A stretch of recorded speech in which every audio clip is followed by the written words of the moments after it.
అన్వేష్ అన్న హర్ష సాయి మీద కూడా వీడియో చేశారు. అయితే హర్ష సాయి కూడా జనాల నుంచి బెట్టింగ్ అనేది చేస్తూ ఉన్నాడు. దీని మీద సామ్రాట్ అనే ఒక అన్న వీడియోలు రెగ్యులర్గా చేశాడు.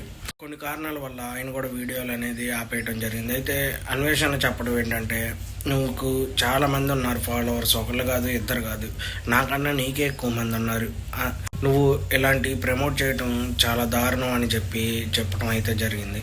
హర్ష సాయి మనందరికీ తెలుసు, చాలా అంటే చాలా ఫేమస్, అలాగే చాలా మందికి హెల్ప్ చేస్తూ ఉంటాడు. అయితే ఒకసారి ఆయన చెప్పడం ఏంటంటే, ఇప్పుడు ఈ యాప్ నేను చేయకపోతే వేరే వాళ్ళు ప్రమోషన్ చేస్తారు, అవి వాళ్ళకి వెళ్తే ఎవరికి పనికిరావు, అదే నాకు వస్తే నేను 10 మందికి హెల్ప్ చేస్తాను అని చెప్పి ఆయన అయితే యాంకర్తో చెప్తూ ఉన్నాడు. అయితే 10 మందికి హెల్ప్ చేస్తావు కరెక్టే, కానీ ఆ 10 మంది నువ్వు హెల్ప్ చేయటానికి ఇక్కడ 100 మందిని ఇబ్బంది పెడుతున్నావు అని చెప్పి అన్వేషణ ప్రశ్న అయితే అడగటం జరిగింది. దానికి సంబంధించి నిజమే అని అందరికీ తెలుసు. ఎందుకంటే ఇప్పుడు ఇక్కడ ఒక 10 మందికి చిన్న హెల్ప్ చేస్తే అక్కడ ఒక 100 మందికి 1000 మందిని ఇబ్బంది పెడుతున్నట్టే. అది మాత్రం 100% నిజం. ప్రజెంట్ అయితే హర్ష సాయి ఇన్స్టాగ్రామ్లో అయితే తను ఒక స్టోరీ పెట్టడం జరిగింది. నేను ఇక్కడి నుంచి చెయ్యను, say no to betting app అని చెప్పి కొంతమందిని ట్యాగ్ చేసి వీడియో అనేది పోస్ట్ చేయడం జరిగింది. ఇప్పుడు అది కూడా వైరల్గా అవుతుంది. ఎందుకంటే ఒకరి తర్వాత ఒకరిని పట్టుకుంటున్నారు కాబట్టి, ఒకవేళ తన మీదకి ఏమన్నా వచ్చిద్దా అని ముందు జాగ్రత్తగానే తను సైడ్ అయినట్టు తెలుస్తుంది. ఎంత సైడ్ అయినా ఇదివరకు వీడియోస్ అప్లోడ్ చేసి ఉన్నాయి కాబట్టి అవి రిఫర్ చేసుకొని అయినా తనని పట్టుకుంటారు. అలాగే తను రీసెంట్గా సినిమా అనేది ఒకటి చేశాడు. ఆ ఆడియో లాంచ్ కూడా చాలా గ్రాండ్గా చేశారు. ప్రజెంట్ అయితే ఆ సినిమా కూడా ఎవ్వరికీ తెలియదు.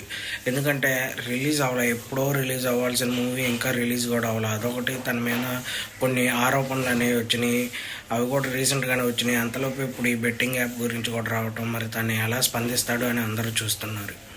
చూడాలి మరి ఏం జరుగుతుంది. మన తెలుగు రాష్ట్రాల్లోనే కాదు, అటు తమిళ, కర్ణాటక ఇలా అన్ని లాంగ్వేజ్ల్లో తన యూట్యూబ్ ఛానల్ అనేది ఉంది. అలాగే అన్ని చోట్ల చాలా ఫేమస్ అయ్యాడు. ప్రజెంట్ మన తెలుగు రాష్ట్రాల్లో చాలామంది సబ్స్క్రైబర్లను తెచ్చుకున్నాక తను తెలుగులో వీడియోస్ చేయడం అనేది మెల్లగా ఆపేశారు. తర్వాత తమిళ్లో చేస్తున్నారు. ప్రజెంట్ అయితే తమిళ్లోనే వీడియోస్ అనేది కంటిన్యూగా చేస్తున్నారు. మన తెలుగులో తగ్గించేశారు. ఇప్పుడు మరి ఎందుకు తగ్గించారంటే, ఇక్కడ అనుకున్నంత రీచ్ వచ్చేసింది కాబట్టి ఏమన్నా తగ్గించి అటువైపు వెళ్ళారా, లేదా ఇక్కడ నన్ను బాగానే సపోర్ట్ చేశారు, అక్కడ కూడా చేస్తారా లేదా అని అనుకున్నాడు అయితే మాత్రం తెలియాలి. కానీ బెట్టింగ్ యాప్ ప్రమోషన్ మాత్రం చాలా అంటే చాలా చేశారు. కానీ హర్ష సాయి గారు చెప్పిన ఆన్సర్ మాత్రం చాలా అంటే చాలా తప్పు. ఎందుకంటే నేను చేయకపోతే ఇంకొకరు చేస్తారు, వాళ్ళకి ఇచ్చే బదులు నేనే చేశాను అంటాం కరెక్ట్ కాదు. మళ్ళీ అది అన్నా అక్కడితో ఆపేశారా? అలా కాకుండా నేనైతే ఇంకో 10 మంది హెల్ప్ చేస్తాను, ఆ డబ్బులు తీసుకొని 10 మందికి ఉపయోగపడతాయి అని చెప్పడం అది ఇంకా పెద్ద తప్పు. ఎందుకంటే ఉపయోగపడే ముందు అవతల కూడా అమాయక ప్రజల దగ్గర నుంచే వచ్చాయి కాబట్టి అవి నువ్వు తీసుకొని వీళ్ళకి ఇచ్చినా అది నీకు రాదు, అది గుర్తుంచుకోవాలి అని చెప్పి చాలామంది చెప్పడం అయితే జరిగింది. ప్రజెంట్ అయితే మన ఇటువైపు ఎవరు ఇంక చెయ్యరు అని అనుకుంటున్నాను. ఎవరైనా చిన్న ఇన్ఫ్లుయెన్సర్లు చేసిన వాళ్ళని కూడా పట్టుకుంటారు కాబట్టి అందరూ ప్రస్తుతానికి అయితే మన వైపు జరగవు ఇంకా అనుకుంటున్నా. చూడాలి మరి అసలు ఏం జరుగుతుంది అని.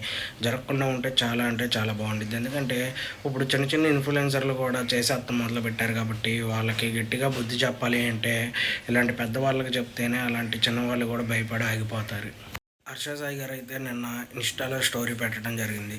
కొంతమందిని ట్యాగ్ చేశారు, సామ్రాట్ గారిని, అలాగే ఇంకొక 2-3 ట్యాగ్ చేసి ఆయన అయితే క్లారిటీగా చెప్పారు, ఇక నుంచి నేను చెయ్యను, ప్రజలకి ఇబ్బంది అయ్యేది నేను చెయ్యను, అలాగే సే నో టు బెట్టింగ్ అని చెప్పి హ్యాష్ ట్యాగ్ పెట్టి అదైతే అప్లోడ్ చేయడం జరిగింది. కానీ చేతులు కాలేక ఆకులు పట్టుకోవటం అన్నట్టు అలాగే ఉండిద్ది. అంతా అయిపోయిన తర్వాత ఇప్పుడు చాలా దూరం వచ్చేసాక ఇప్పుడు సే నో టు బెట్టింగ్ అంటాం కరెక్ట్ కాదు అని నాకైతే అనిపించింది. ఎందుకంటే ఇదివరకే ఆయన అలా చెప్పుంటే చాలా అంటే చాలా బాగుండేది. ఇప్పుడు అందరిని ఒకరి తర్వాత ఒకరిని పట్టుకుంటున్నారని ఈ టైంలో చెప్పడం కరెక్ట్ కాదు అనిపించింది.